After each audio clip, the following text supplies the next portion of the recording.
This is Danielle Ireland, and you are listening to Don't Cut Your Own Bangs, a solo cast under the super special heading of The Right Kind of Hard.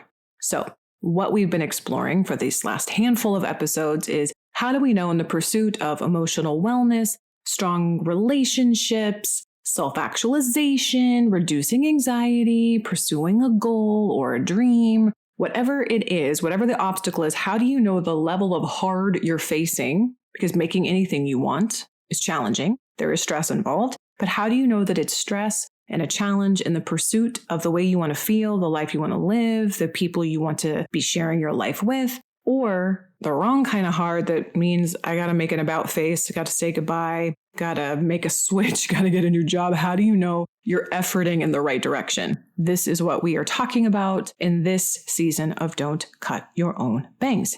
Today, I had a quote that really inspired this whole thing. I remembered this quote, and then everything I'm going to be talking about since has really come from this quote. When you change the way you look at things, the things you look at change. I believe that was Wayne Dyer. I'm going to say it again because it bears repeating. When you change the way you look at things, the things you look at change. This is really about perspective. And today we're going to really needle in on unconditional love, because that is kind of an interesting concept. I know that there have been many times in my life, probably, and by that I don't want to put too much distance between this concept and me, because I'm probably seeking it out multiple times a day, every day, like from my husband, from my kids, from the internet, which is not healthy and or good. I'm just trying to be real here. They're like, yeah, love me. Tell me I'm good. Tell me that with my warts, flaws, farting and mistakes and all that I am good and I am still lovable and worthy of love. And that is, I know, not unique to me, not special to me. That is something I think we're all craving. And yet, I also am a champion of boundaries. I understand that relationships need some level of condition and care to stay alive and to thrive. And if we played games without rules, the game wouldn't be the game. Therefore, it wouldn't make it fun. I'm actually going to reference an episode of Bluey. Anyone listening who is not a parent, grandparent, aunt, uncle, or tertiary friend who's familiar with the TV show Bluey, this may not resonate with you. But there is an episode of Bluey where Bluey's playing with some friends and she's creating this game called Shadow Game, and they're jumping from shadows like they're an island, and everything that isn't a shadow has alligator, like crocodiles in it or something. And there's one friend that wants to keep changing the rules to make the game more accessible and more easy when it starts to get hard. And it takes the entire episode, but Bluey is just really digging her heels in, or rather her paws, because she's a dog. But she's digging her paws in, and she's like, no, we can't change the rules, Coco. It's that we just can't change the rules because the rules are the rules. But there was never an answer or a reason that was satisfactory to this other character, Coco, who just wanted, can we just change the rules and make it easy? And Blue was like, no. Cut to the end of the 8-minute episode. By the way, they're only 8 minutes long. So kids, no kids. I think everybody should be watching Bluey. But at the end of the episode, what they realize is that when they faced the challenge within the rules of the game and then succeeded in, again, the context of the game, what they realized was that sticking within the rules of the game and operating within those rules, it made it fun. And overcoming the challenge made it fun. And so through the lens of unconditional love, how does that relate to boundaries? Where's that relationship between creating a context and a structure that not only creates safety, but also creates fun? And how does that fit within a concept and a desire that I think many of us have, which is to be unconditionally loved? What does that look like? And I'm going to repeat my quote again. When you change the way you look at things, the things you look at change. So thinking about this in this way, oftentimes I think when unconditional love is espoused or explored, the context can easily be looked at through this lens of unconditional love is love without conditions. Therefore, you should tolerate and or accept behavior that is unacceptable. So we have all kinds of ways of describing that. We have, turn the other cheek and take the high road and be the bigger person, which we could, if we just choose to take that in the way that they're more commonly meant, right? If we don't add the genius quote, you change the way you look at things, the things you look at change, and we just say, turn the other cheek, take the high road, be the bigger person. Oftentimes the unspoken agreement with that type of structure means that you just need to pretend like nothing happened or not acknowledge your feelings, go along to get along. Just kind of pick yourself up by your bootstraps, and any other metaphor that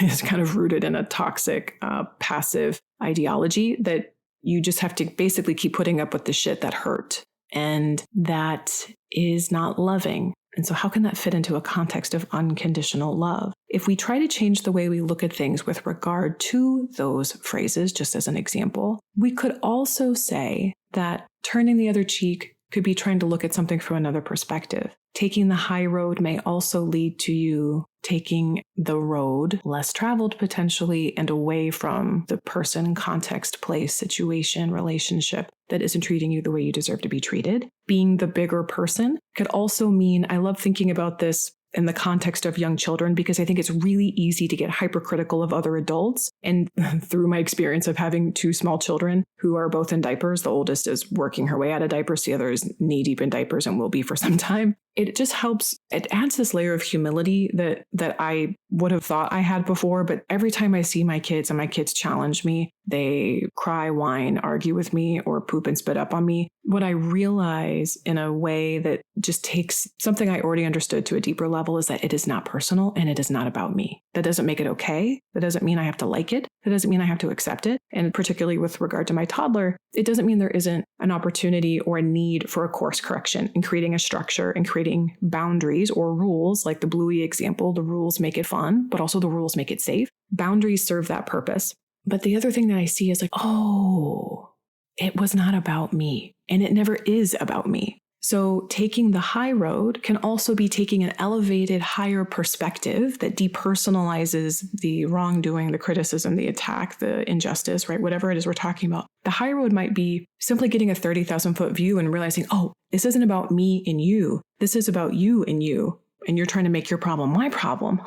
Okay, I can now see this from a different perspective. I can be a bigger person in the sense that I have a bigger, grander perspective. And from this new perspective, I can now choose a different response. Turning the other cheek.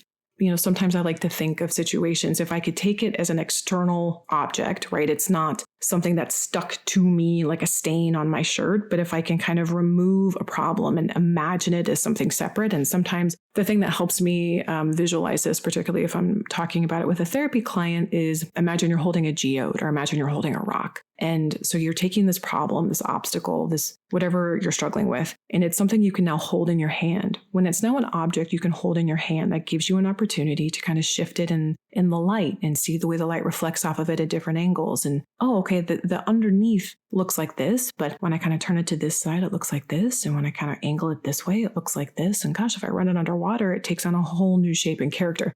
Our relationships have that opportunity too. I can get in a gridlock, like two rams locking horns, power struggle with someone in my mind about, this is what they said and this is what they did and this is why they were wrong and this is why they have to change to make me feel more comfortable. And not only are they wrong, but they're dumb. And I'll get into, I'll think I'm taking the high road, but it's really just me emotionally dumping all over somebody else. Taking this perspective of externalizing the issue allows me to change the way I look at things. And therefore, hopefully, allows those things to change as well. To bring it back to unconditional love, though, I have 3 different examples where the unconditional love I actually do believe is possible. I do believe that unconditional love exists, but I do not think relationships exist unconditionally. So, for example, grief. There are plenty of people who have come and gone in my life, either through the relationship ending, a breakup, or, someone transitioning and passing on and no longer being alive, all the different metaphors we use to talk about death. My love for that person endures long after the relationship ends. But the conditions of the relationship have changed. The rules of that relationship have changed. The rules of that particular game are different because we were a we and now we're no longer a we. Now I'm a me. Affairs, that's something I encounter quite often with clients, whether it's an individual client who's seeing me to try to process something like that, or a couple that I'm working with who's maybe experienced it, right? It comes up in all different kinds of ways. But with romantic relationships in particular, that seems to be one of the biggest fears, is not just a lack of trust, but in particular infidelity. And what I often see happen in those early moments, those early stages. And when the shock and maybe the rage calm down, right, that dust settles a little bit. Often what both people are reconciling is that I stepped out of the rules of the game that my partner and I thought we were playing, right? I betrayed a boundary, but in many contexts, that didn't change the love. I still love them, but there were other conditions in my life, other needs that I had that weren't being met. And this isn't a quality judgment or a permission slip for that, but it is having worked with people who have stepped out of a marriage, who have been the one that have cheated, and also the one who has been cheated on. I have, when I change the way I look at things, the things I look at change. Hearing the love isn't gone. During an affair, after an affair, the love isn't gone. And that's what makes it so fucking hard. So hard. Because you've been betrayed, or you've betrayed yourself, you've betrayed your marriage. But someone has broken a rule that was either expressed or implied, but mutually understood by both people. The rules have been broken. And what do we do with that love? Where's the safe container for it? And that's when it can get really, really, really messy and hard. Or even divorce. So two people agree, this game that we've been playing, and I'm loosely using the word game based on my example of Bluey before, not that I think marriage is necessarily a game, but the rules, the regulations, the way that we were operating and the way we were trying to live our life together as a team is just no longer functional for either of us. But that doesn't inherently mean that the love has changed. The love can endure even when the rules change. So when it comes to looking at this a little bit deeper, unconditional love, where that meets with boundaries, how they support one another, and where they challenge one another. If you think about that through the lens of grief or an affair or a divorce or leaving a job, right, we can probably insert several different contexts, but what or who were you really loving?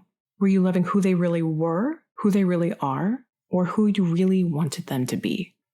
What are you really loving? Who are you really loving? And is who you're loving who that person really is? Or are you loving who you really wanted them to be? Sometimes when we're grieving the loss of a marriage or even the loss of a loved one, we're not just grieving the life you shared, but also the future that isn't happening. Or with an affair, what you're grieving is you're rewriting the history that there was life as you knew it that you thought was one way, but now you have new information, which means you almost want to go back and try to reinsert this new information with other moments to try to make sense of it. And thinking of it this way, right? We're externalizing a relationship, we're externalizing a concept, and we're trying to look at it in different ways and really sitting with and asking, if I really unconditionally love someone or I love them no matter what, then therefore I can't put XYZ boundary in place.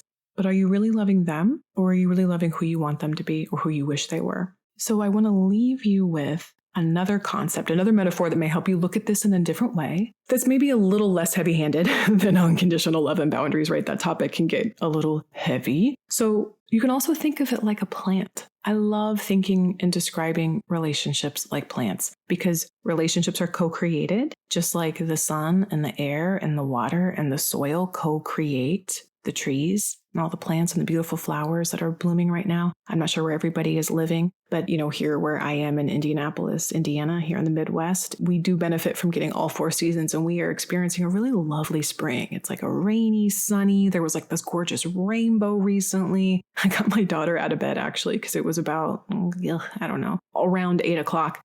Because we don't live in Hawaii where there's usually like daily rainbows and triple rainbows and all that. I spot them less frequently here. And so I woke her up out of bed and we had to go look at the rainbow. But plants have conditions and they're not personal, right? Some trees thrive in certain climates, some don't. Palm trees don't thrive in Indiana. But man, you put a pine tree, we got pine trees for days. And I know there's all kinds of different varieties of pines, but we have conditions like plants do. There's a certain amount of light we need, a certain amount of soil we need. We need to be fed. We need to be nourished. We need to be hydrated. And that is a co-created relationship. So any plant that you have in your house, you are cultivating and creating the conditions that it needs to thrive the way it would have originally thrived in nature. Relationships are like that. So rather than thinking about a boundary as putting a condition on love or creating an unsafe container for love, if you change the way you look at things, the things you look at change. Think about, for your own kind of further processing and taking this, whole concept and really making it personal for you, what is your emotional, relational condition to thrive? So not the bare minimum of like, well, I need this to like, I at least need this. Like I at least need a sandwich. No. I mean, what would make you bloom? What would bring out the most fun? Because here's the amazing thing. If you're thriving, having fun and laughing, that can only exist where there is a baseline of safety. So if you're thinking about approaching it from that angle, you'll cover the other like more boring bases anyway. But what would be the emotional and relational conditions that would help you thrive? You can continue to use that metaphor as a plant because I love it. Like, what would be your soil? What would be your water? What would be your plant food?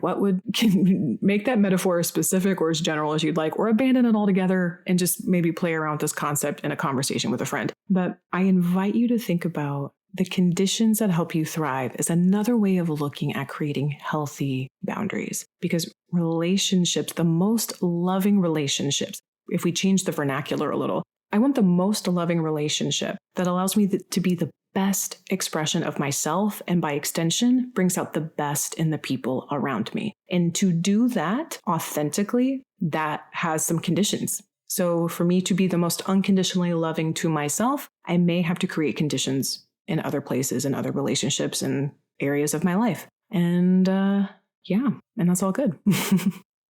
This was so much fun. I loved talking about this. I hope that this content and these questions and all these metaphors and potentially the Bluey recommendation will change your life. You do not need a kid to watch Bluey, but if you are adjacent to one and you want to just like rope one into having a Bluey marathon, you guys are going to have a good time. It's so good. It's similar to how Pixar, just think of it like little bite-sized Pixars, how like every Pixar movie is a tearjerker, but it's beautiful and poignant and has some like larger metaphor for life without beating you over the head with it. Bluey is like that, but they have these adorable Australian accents and it's through the lens of this family that's dogs and it's just so freaking sweet.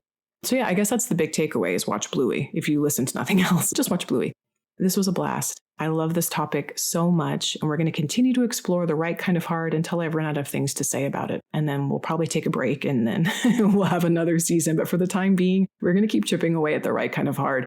As always, your time, your care, your attention, your presence in the space mean more to me than you know. I hope that you please continue to listen, share with friends. The best things in life are shared. So share this episode with other people. It just, helps the community grow, but also it just encourages people to have conversations that I think are worth having. And also too, to make life easier for yourself, please make sure to subscribe to the podcast, download the episode. But if you subscribe, it'll always be downloaded to your phone whenever there's a new episode and you never have to miss out. And thank you so much for listening, and I hope you continue to have a wonderful day.